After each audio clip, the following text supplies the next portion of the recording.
You're listening to Podcorn episode 1 for April 3rd, 2013.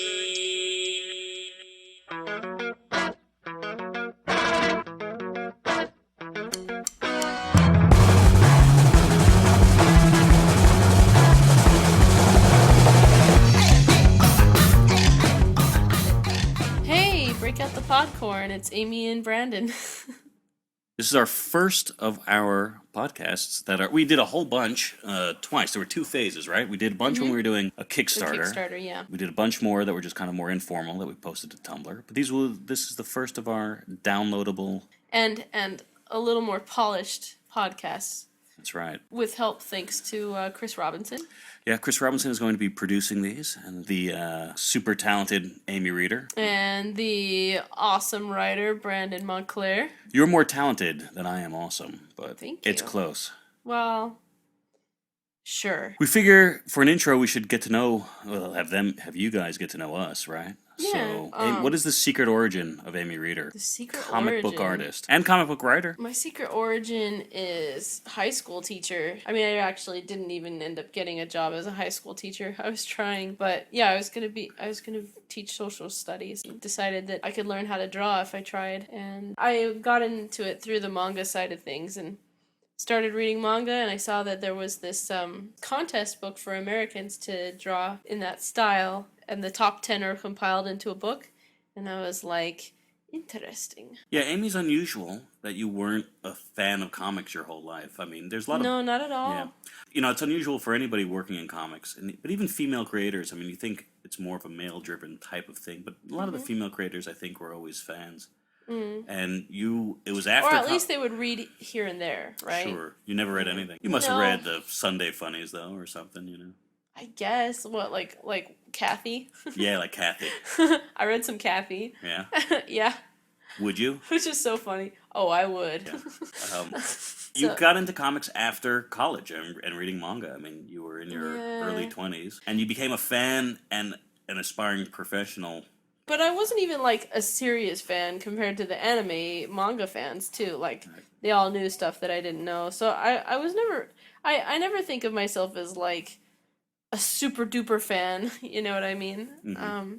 I just really want to make stuff. I don't think anybody's a super-duper fan if they start being a fan later at on. 22. You know what I mean? It's like, you know, you have to have gone through some formative years as being a fan when you can be 11 years old and that's all that matters. You know? Yeah, maybe that's true. You know, I'm the complete opposite of Amy. I've always read comic books. I've always been a fan.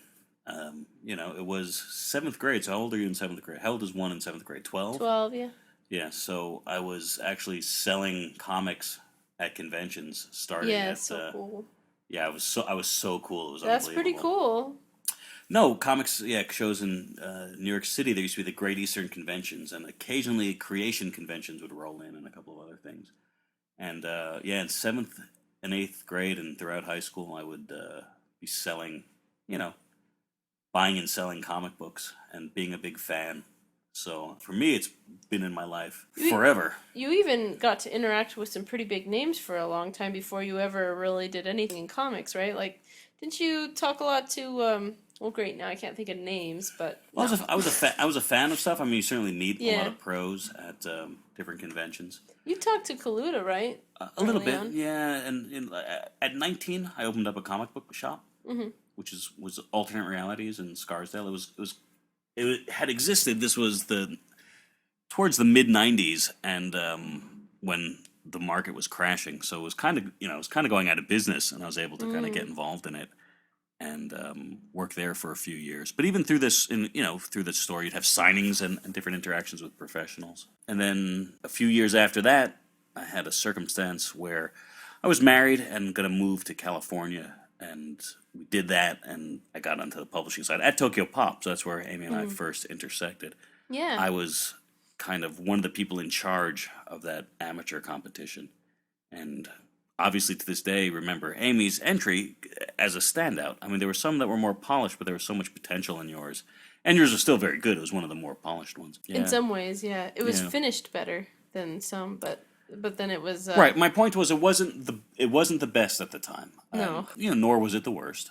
But there Yeah. was potential to do a lot of things. Good luck finding a copy of Rising Stars of Manga, Volume 4. It'll be Amy's first published work. Yeah. With an introduction by yours truly.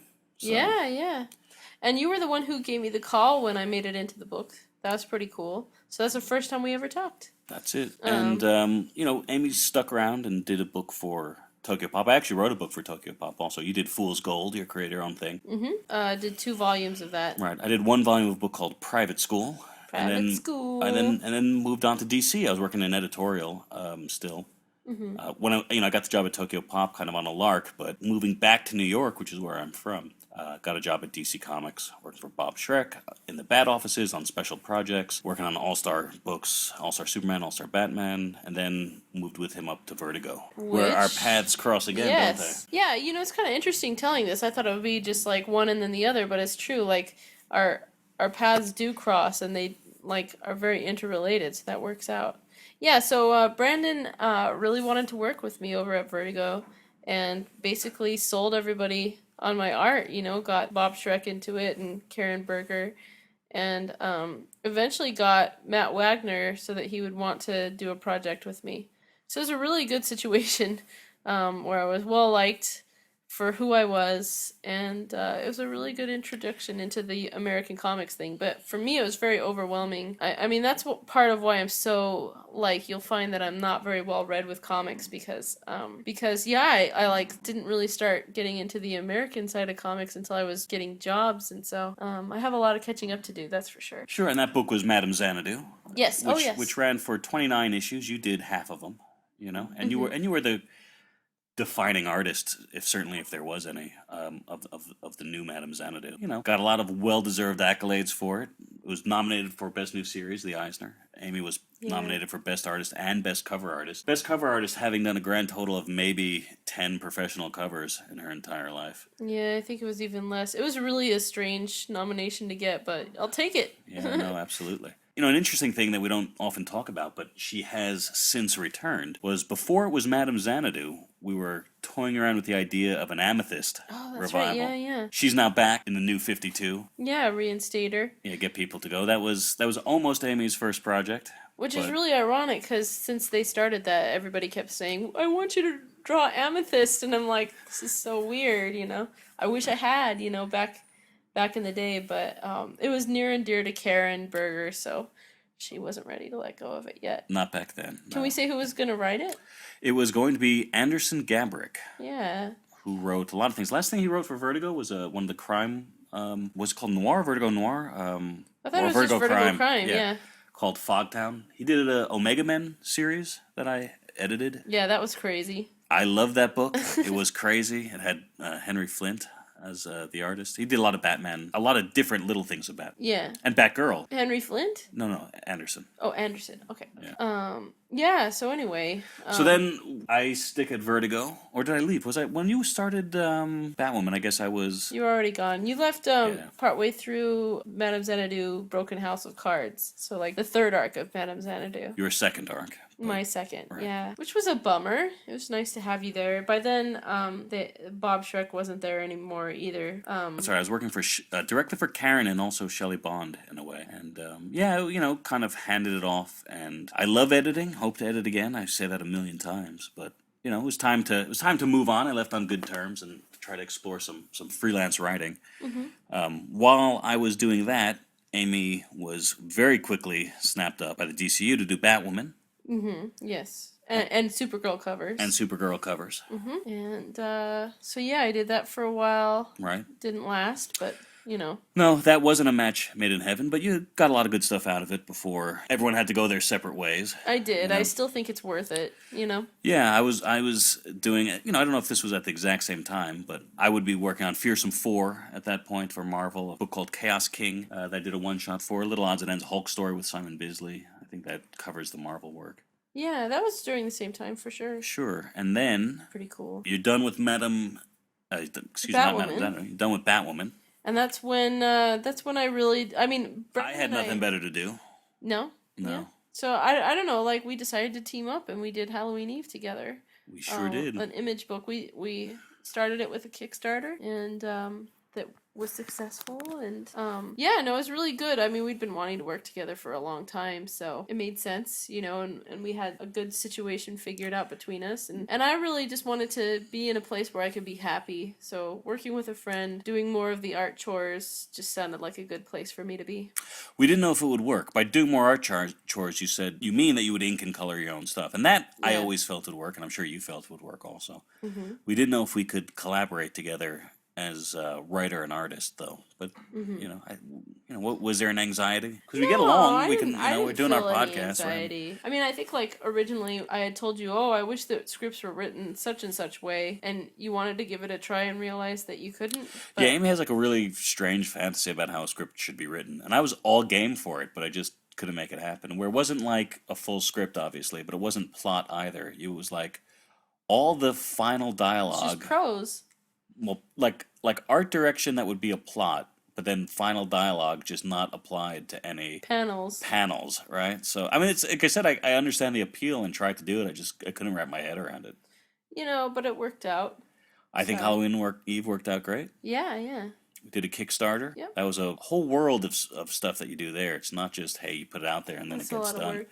Well, it's not just a lot of work. It's a lot of experiences, though. You know, from designing the book and the rewards and the extra odds and ends to being your own boss as far as deadlines and stuff like that. So it was great though. Like, man, what a self-esteem boost. You know, it's just like, which I kind of needed after Batwoman. Like, it was just really nice to know that people really wanted my stuff. You know, right? It meant a lot to me. So what's next? Not just these podcasts, not just Comics Podcorn with Amy Reeder and Brandon Montclair. Nope. There's Rocket Girl.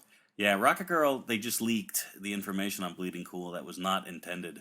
But it's our new creator-owned series coming out. We're still finalizing the publisher and the deal and everything else, but that is what's coming next. Sure, yeah. And I've been working on it for a while now. It's beautiful. The story is like, the concept's really cool. But yeah, we'll feed it to you at a time when we think that you can enjoy it most. And yeah, so we'll have plenty of announcements. These podcasts, the dream is that they stand alone, right? That we'll talk about books that we like, we'll talk about artists that we like.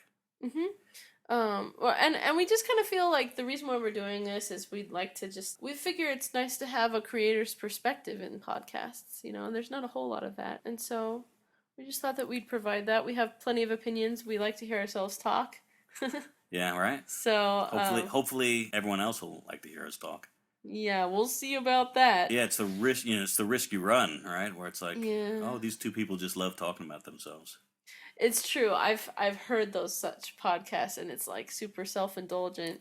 We'll try not to do that, but you know what really helps is just getting feedback from you guys on what you like, and you know, sometimes it's hard to come up with topics. Not always, but sometimes. So it's like, if you have ideas, that's wonderful. And if you just want to like say what works, even what doesn't, you know, go for it. Right, and you know, you can expect a new podcast every Wednesday. We have some archive material, kind of an informal podcast we were doing in the weeks leading up to this, and some stuff we did while we were doing the Kickstarter, right? But so those might get edited and find their way back trickle in. Yeah, trickle in here and there. But you know, we'll try to do something new every week. Yes. What are you reading nowadays? Me? Glory. Glory is one of your favorites. There's one issue left.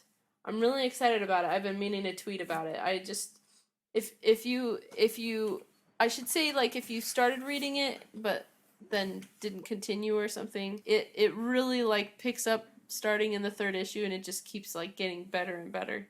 It's just, I don't know, there's just so many moments where you're just, like, I mean, this is so nerdy, but, like, just, yes! You know what I mean? It's just, like, it's really interesting how they put stuff together, and it's a very beautiful story, and all these female characters who are very diverse. I mean, that's what I love about Ross Campbell, but Joe totally is becoming in sync with Ross and stuff. It's a great book with great creators. Ross Campbell is a friend, you know, of Amy's. I know Ross too, but from your Tokyo Pop days. Yeah, I forced him to be my friend because I was a fan. So he's a fan friend. Right.